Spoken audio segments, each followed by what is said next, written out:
Bonjour tout le monde, j'espère que tout fonctionne bien et que vous allez bien en ce mardi pluvieux et pas glacial mais quand même bien frais qui mérite un pull en ce début d'octobre, en ce 1er octobre. Je voulais vous parler aujourd'hui d'un sujet hyper important en permaculture, en tout cas par lequel beaucoup de gens vont rentrer dans la permaculture, vont commencer à se poser des questions et à découvrir la puissance de la permaculture dans son approche holistique, dans sa capacité à planifier, à conceptualiser. Et ce sujet, c'est le jardin. Un sujet simple, mais en même temps, si vous jardinez, vous savez sans doute que ce n'est pas si simple que ça. Et un sujet immense à la fois. Il y a beaucoup de personnes qui vont s'intéresser à la permaculture et éventuellement venir vers moi à un moment ou un autre en se demandant comment transformer leur jardin, comment cultiver avec la permaculture, par quoi commencer et probablement chercher des astuces ou des façons de faire pour commencer la culture en fait, ou la transformer. Pour les personnes qui jardinent déjà mais qui voudraient un jardin productif ou qui produisent déjà mais qui voudraient transformer leur production pour plus répondre à l'image qu'ils ou elles se font de la permaculture. Alors, je m'appelle Hélène Bougouin, je suis formatrice en permaculture, ça tombe bien, n'est-ce pas? Et je propose également des accompagnements. Et puis, je suis ingénieure agronome de formation. Et étonnamment, aujourd'hui, je ne vais pas tellement vous parler d'agronomie et descendre sur des concepts techniques liés au jardinage. On va en parler un peu, bien sûr, parce que je pense que c'est une partie importante de comment transformer son jardin. Mais en fait, là où la permaculture est puissante, c'est qu'elle commence bien en amont de techniquement, qu'est-ce que je plante et comment je plante, comment je prépare mon sol, comment je fais ces choses-là. La toute première question à se poser pour savoir comment transformer son jardin ou comment le démarrer. Et quand je dis jardin, je vais le préciser maintenant, ça peut vraiment être aussi, même pas un jardin en fait, mais un espace hors sol comme un balcon ou une terrasse, c'est tout à fait possible d'y appliquer la permaculture aussi. Question centrale, première question, pourquoi je veux transformer mon jardin? Qu'est-ce que je veux en faire? Pourquoi je veux ça?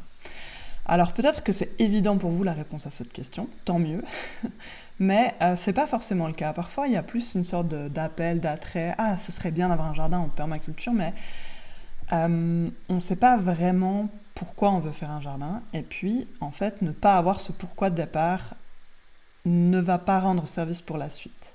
C'est pour ça que ça va être ma première question, et c'est une question à laquelle on revient extrêmement régulièrement avec toutes et toutes mes clientes, même dans des formations plus avancées comme le diplôme de permaculture, où on est vraiment en train de pratiquer et de développer des projets depuis longtemps, on développe plusieurs projets. Régulièrement, c'est la question que je repose de pourquoi tu veux faire ça. Alors, je vous la pose aujourd'hui. Pourquoi transformer votre jardin? C'est pas dans l'idée de repousser la transformation ou le démarrage du jardin pour passer des heures à faire de la philosophie. C'est juste que ça va vraiment être plus simple en sachant pourquoi on veut le faire et ce qu'on veut faire. Il faut savoir ensuite que toute la démarche de la permaculture va démarrer par l'observation.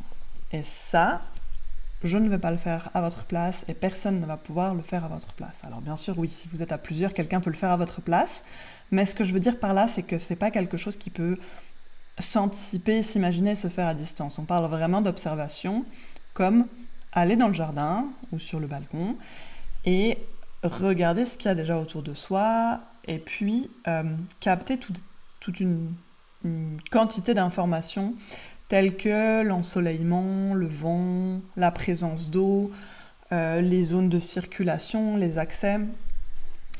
Ça peut paraître un peu technique, mais c'est vraiment important de passer par ce moment d'observation. Alors, si c'est votre jardin depuis des années, voire des dizaines d'années, évidemment, cette observation, elle est déjà faite parce que vous avez l'habitude d'y être. Mais si vous arrivez sur un nouveau lieu, ou si vous avez un terrain mais vous ne le fréquentez pas, ou bien encore si vous avez un balcon et vous en avez l'habitude, mais finalement vous n'y avez jamais réfléchi pour cultiver des plantes, là c'est vraiment important de se poser et de commencer par cette observation.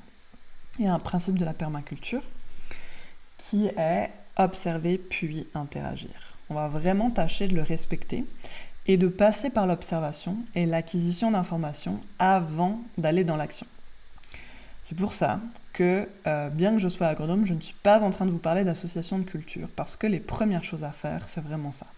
Vous vous demandez pourquoi vous voulez faire ce jardin et observez votre jardin. Vous allez observer autre chose de super important. Pourquoi vous n'avez pas encore fait ce jardin que vous avez envie de faire ? Qu'est-ce qui vous en empêche aujourd'hui ? Pourquoi c'est pas fait ? Alors, peut-être que vous allez me dire qu'il n'y a rien qui vous en empêche, mais si vous ne l'avez pas fait, il y a quand même quelque chose quelque part qui vous ralentit ou freine. C'est une autre forme d'observation, ça va être l'observation plus de vos conditions de vie et puis de votre fonctionnement. Alors c'est un chapitre gigantesque que je ne vais pas ouvrir et dérouler en entier, mais l'idée c'est de vous demander, est-ce que ce jardin il n'a pas commencé parce que je n'ai pas assez de temps ? Est-ce que je n'ai pas assez d'argent ? Est-ce que je manque de connaissances, je manque de compétences, je manque de motivation pour le faire. Et en fait, en examinant s'il y a vraiment une lacune qui ressort pour vous, s'il y a quelque chose qui vous manque pour faire ce jardin, comme du temps, imaginons, c'est souvent, pas toujours, mais c'est la lacune numéro 1 chez beaucoup de personnes, vous allez pouvoir adapter ce que vous voulez faire, ce que vous allez faire à cette réalité. Et le fait d'avoir une approche adaptable, c'est vraiment essentiel à la réussite de n'importe quel projet, mais notamment du jardin. Moi, j'ai des exemples assez variés chez les personnes que j'accompagne. Je pense à la question du temps. Il y en a pour qui le jardin prend déjà trop de temps. Et l'enjeu, ça va être de passer moins de temps dans le jardin. Ça, j'avais une cliente pour qui c'était infernal de tout le temps être en train de travailler dans le jardin. Et à l'inverse, bien sûr, j'ai aussi des personnes pour qui l'enjeu, c'est de sortir et d'aller dans le jardin. Parce qu'il y a beaucoup d'autres choses, trop d'autres choses à d'autres endroits de la vie. Et bien sûr, on ne va pas adopter les mêmes stratégies pour passer moins de temps au jardin ou pour passer plus de temps au jardin. C'est pour ça que, encore une fois, on ne peut pas vraiment commencer par qu'est-ce qu'on plante, quand est-ce qu'on démarre, parce qu'il y a tout un tas de choses à planifier, à préparer en amont. Alors, je vérifie que tout fonctionne bien pour ce live. Ça a l'air. Magnifique. Ensuite, on va réfléchir à quelle stratégie pour combler ces lacunes, régler ces problèmes, acquérir des connaissances si ce sont des connaissances qui manquent, trouver des façons de fonctionner sans dépenser d'argent si c'est de l'argent qui manque, réfléchir à quel budget de temps on peut allouer au jardin, etc. Ça, je vous propose de le faire de votre côté. Et si c'est quelque chose pour lequel vous voudriez que je vous guide, il y a plusieurs façons de procéder. L'une, c'est de me poser la question et puis si je vois que ça vous intéresse, je peux bien sûr faire un live sur ce sujet-là. Une autre façon de procéder, c'est de prendre une heure de consultation individuelle avec moi pour vraiment que je vous éclaire, je vous guide sur votre projet, votre situation très personnelle et sans être dans la vue d'ensemble sur tout ce qui est possible. Voilà. Après ça, donc, on sait pourquoi on veut faire un jardin, on l'a observé, on a aussi observé notre quotidien et nos propres obstacles, on y a trouvé des solutions ou des stratégies pour en tenir compte. On va passer à l'action. On va passer à l'action et on va commencer ce jardin. Alors, peut-être que vous vous dites que j'ai choisi le pire moment de l'année, le 1er octobre, pour vous parler de commencer un jardin, mais c'est pas du tout au hasard. Tout simplement parce que cette partie d'observation, d'anticipation et de stratégie, elle va forcément, nécessairement nous prendre du temps. Et je trouve que l'automne, voire l'hiver, est un très joli moment pour commencer à réfléchir au jardin à la belle saison prochaine, en fait. C'est pour ça qu'on est là maintenant. Et comment on va passer à l'action? Donc, là aussi, ce que je vous propose, si ça n'est pas une habitude pour vous de jardiner, ou si vous voulez expérimenter une nouvelle façon de faire par rapport à celle que vous avez déjà, c'est d'appliquer un autre principe de la permaculture qui est utiliser des solutions lentes et à petite échelle. Utiliser des solutions lentes et à petite échelle, c'est un peu l'inverse de ce qu'on nous propose en général dans la société, et c'est parfois l'inverse de ce qu'on a envie de faire. On commence la permaculture, on y va, on transforme tout le jardin. Je vous propose et je vous encourage à vraiment ne pas faire ça, mais démarrer si vous n'avez pas l'habitude de cultiver, ou si vous cultivez par exemple de façon très traditionnelle et que vous voulez expérimenter une autre façon de cultiver.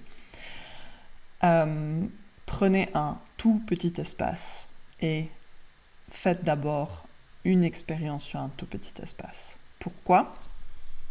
Pour plein de raisons. Mais la principale, c'est de ne pas vous décourager.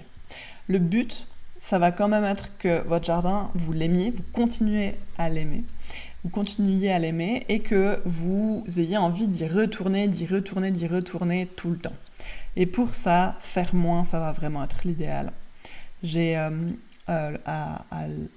au printemps passé, en mars, j'ai aidé une famille de la région à installer justement un jardin, et ce qui les a surpris, c'est que j'ai proposé de faire beaucoup moins, de cultiver moins d'espace que ce qu'ils faisaient d'habitude. Et puis au bout de quelques temps, je leur ai demandé un retour sur comment ça allait pour eux.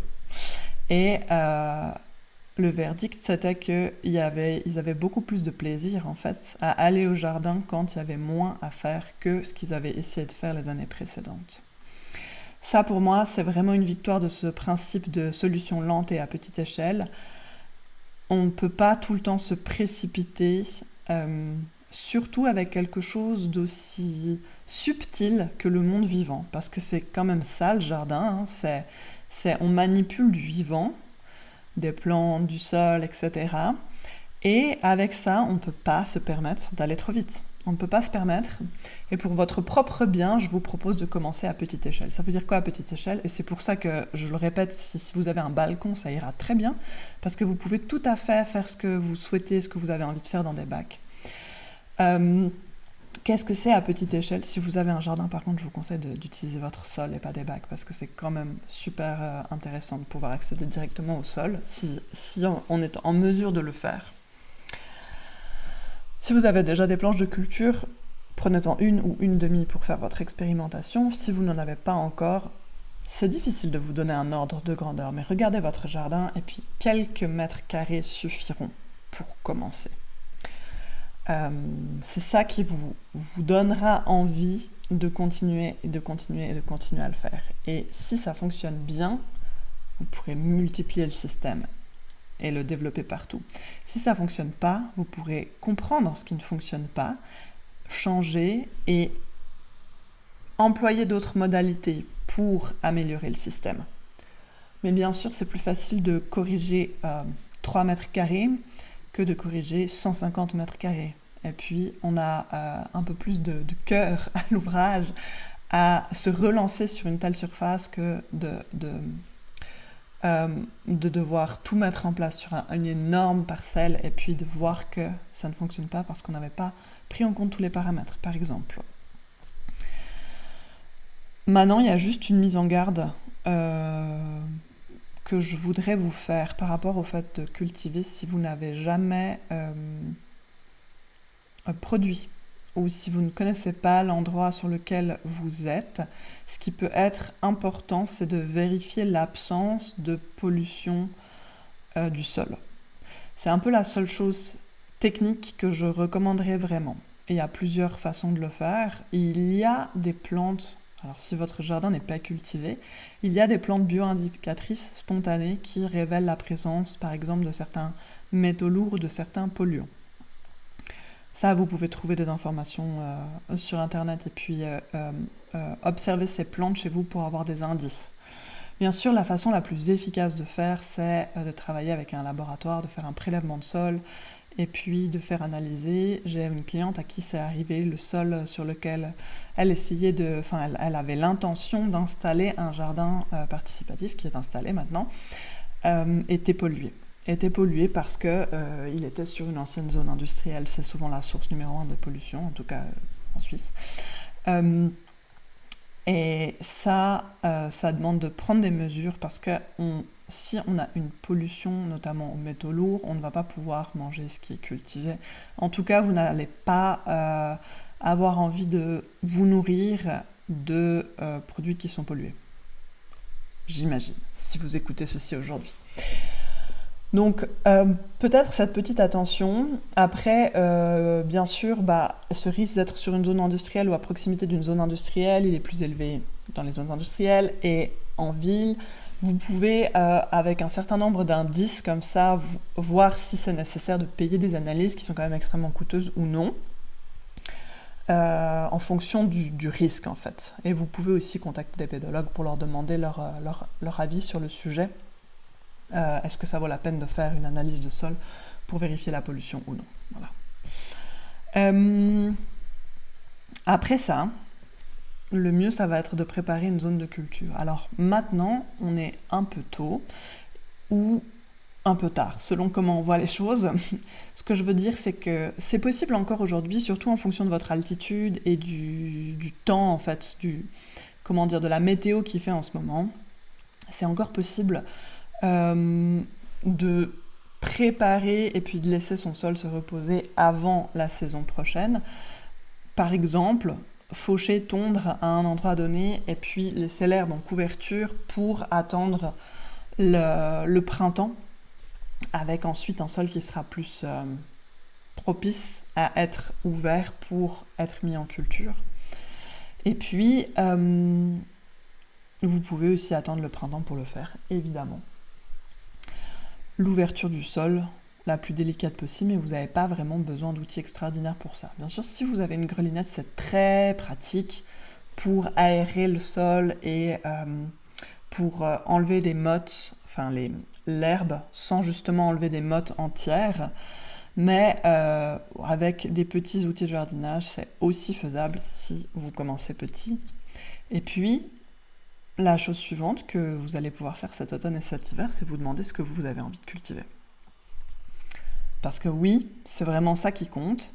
Est-ce que vous voulez un jardin pour avoir par exemple des légumes, ce qui est quand même un souhait de beaucoup de personnes? Est-ce que c'est plutôt un jardin que vous voulez beau et pour le plaisir des yeux? Ou est-ce que vous voulez faire un havre pour la biodiversité? Enfin, il y a plein de possibilités et bien sûr, on peut toutes les combiner, évidemment.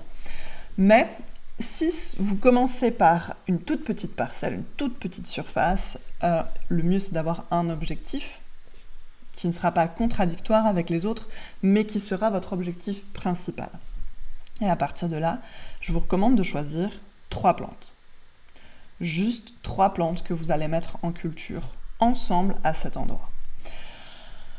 Alors, si vous avez un focus sur la production, peut-être choisissez 3 choses que vous aimez manger. Ensuite, vous vérifiez rapidement. Il existe énormément de ressources, dont beaucoup sont contradictoires, mais il existe énormément de ressources qui vont vous dire quelles plantes peuvent être cultivées ensemble et quelles sont les plantes compagnes et quelles sont les plantes ennemies qui ont tendance à péjorer la croissance l'une de l'autre. Et ça peut vous permettre de clore votre choix sur 3 plantes qui vont quand même aller ensemble. Ensuite, vous n'êtes pas obligé de choisir 3 légumes, vous pouvez choisir une culture de légumes ou disons vivrière, c'est pas nécessairement des légumes, ça peut aussi être des pommes de terre par exemple, et l'associer avec des plantes, plutôt des plantes à fleurs qui seront là pour les pollinisateurs et pour la beauté des fleurs et pour faire les fleurs en tisane. Donc choisissez seulement 3 plantes et puis commencez comme ça à imaginer quelles vont être vos 3 plantes sur cette petite surface dès la saison prochaine. Voilà, ça c'est ma proposition pour démarrer et passer à l'action. Parce que si on parle d'un tout petit espace et de seulement 3 plantes, vous allez le faire, non ? Je pense que oui. Euh, Ensuite, ce qui va être primordial, ça va être de continuer l'observation. Cette observation que vous allez faire, qui dans un premier temps va peut-être juste vous permettre de choisir combien de temps vous voulez passer au jardin et où vous souhaitez mettre votre petit carré de culture, et ben, une fois que vous aurez commencé à mettre en terre, vous allez pouvoir observer ce qui se passe. Là, c'est vraiment, vraiment pertinent de garder des traces dans un agenda ou dans un journal de bord pour savoir en fait qu'est-ce que vous pouvez ajuster par la suite. Et puis cette observation, elle va aussi s'améliorer et s'étendre au fil de votre pratique. Plus vous allez observer, plus vous allez savoir quoi observer, plus vous allez avoir de la performance et de l'intuition pour le faire.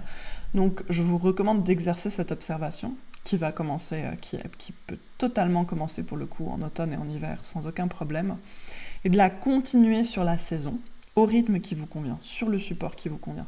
Si c'est plus pratique d'avoir un tableur Excel et puis de noter la date et une observation quand vous allez au jardin, faites-le comme ça. Si vous avez besoin de quelque chose de joli ou si vous avez comme moi absolument besoin de mettre vos mains en action pour retenir les choses, bon, ça c'est pas mon journal, hein, c'est mon carnet pour les tâches instantanées, mais à vrai dire, je trouve que l'informatique offre beaucoup plus de possibilités de stockage. Donc les informations, elles sont stockées sur l'ordinateur, mais elles sont travaillées sur le carnet. Si vous avez besoin d'un carnet, prenez un agenda pour le jardin. Il y a des agendas spéciaux pour le jardin, mais si le budget est un défi pour vous, en fait, un simple carnet où vous notez la date, c'est tout à fait suffisant pour vous permettre de continuer à garder trace et puis de rester ouvert à l'évolution de votre jardin, l'évolution de vos observations et de votre projet. Voilà. Alors, je regarde juste. Hop. Tout a l'air de fonctionner. Arrivé là, ce que je dois vous dire, c'est que vous avez du temps cet automne. Vous avez du temps. Je ne sais pas si vous avez du temps. Si vous êtes comme toutes les personnes que je connais, le mois de septembre a été terrible et horriblement rempli et extrêmement fatigant. Et je vous souhaite plein de soutien pour ça. Je ne sais pas ce qui se passe, mais c'est vraiment intense ce qui se passe. Donc, je ne suis pas en train de dire que vous avez du temps. Je suis en train de dire que d'ici à devoir sortir dans le jardin pour faire vos premières mises en culture, il y a du temps, objectivement. Et c'est probablement pertinent de vous fixer maintenant des moments pour réfléchir aux questions de pourquoi vous voulez faire un jardin, qu'est-ce que vous observez comme manque, pourquoi vous ne l'avez pas encore fait, qu'est-ce que vous observez comme manque pour vous, autour de vous, pour le faire, comment vous pouvez remédier à ça, transformer ce manque en opportunité, et puis planifier qu'est-ce que vous allez mettre dans ce mini-jardin pour commencer. Tout ça, c'est pertinent de le faire entre maintenant et ce printemps. Si vous voulez ensuite des détails sur comment trouver des graines ou des plantons ou qu'est-ce que vous pouvez utiliser comme technique pour la mise en culture, n'hésitez pas à me demander. Je peux aussi faire un sujet là-dessus avec grand plaisir, peut-être un peu plus tard, peut-être quand on planifie, quand on démarre les plantons, plutôt dans l'hiver pour le coup, mais je le ferai avec grand plaisir. Ensuite, si vous avez envie que je vous accompagne personnellement dans votre projet, votre jardin ou d'autres types de projets, je donne des consultations individuelles, 1 heure, en visio ou en présentiel, à votre convenance, ou par téléphone, si c'est plus simple pour vous, c'est aussi une option. Et ce sont des consultations qui vont vous permettre de clarifier ce que vous voulez, de faire un plan pour la suite et de vous donner la motivation, de vous donner cet élan à aller de l'avant. Aussi, bien sûr, mon but c'est de vous éclairer sur votre situation personnelle, s'il y a des choses spéciales, s'il y a des choses complexes, s'il y a des choses à prendre en compte, on en parle ensemble. Et c'est là que la permaculture est vraiment une méthode qui permet cette vision d'ensemble. On va pouvoir avoir une vision d'ensemble de votre situation et ensuite aller dans le détail à deux pour s'assurer que ça va correspondre à vos besoins réels. Voilà. Ces consultations, elles sont disponibles via mon site et tout bientôt, je vais faire une offre spéciale pour les vendre en pack de 3 parce que parfois, on fait une consultation, on est hyper enthousiaste, je ne sais pas si vous avez déjà consulté, des personnes, des coachs, des praticiens même dans les métiers de la santé, on fait une séance, on est enthousiaste, puis on revoit jamais la personne, puis on se dit de temps en temps, c'est quand même dommage, ça m'avait apporté beaucoup. C'est pour ça que je vais proposer des packs de 3 pour vous permettre de vous dire, on fait un démarrage, on fait un point dans 6 mois, on se revoit une dernière fois dans 1 an, une dernière fois, ou bien on continue à se voir avec grand plaisir. Et vous aider en fait à tenir le cap de votre jardin, si c'est quelque chose qui pourrait vous apporter du bien-être, du repos et du changement dans votre vie, ou bien d'autres projets, si c'est vers autre chose que vous êtes conduit ou conduite en ce moment. Voilà. Je vous remercie beaucoup de m'avoir écouté pour aujourd'hui, et puis si vous avez des questions, n'hésitez pas à les poser en commentaire sur LinkedIn ou en commentaire sur YouTube. Cette vidéo se retrouve sur YouTube après. De sorte à ce que je puisse vous répondre et éventuellement développer des nouveaux sujets autour de vos questions, si elles me semblent applicables au plus grand nombre d'entre vous. Ciao!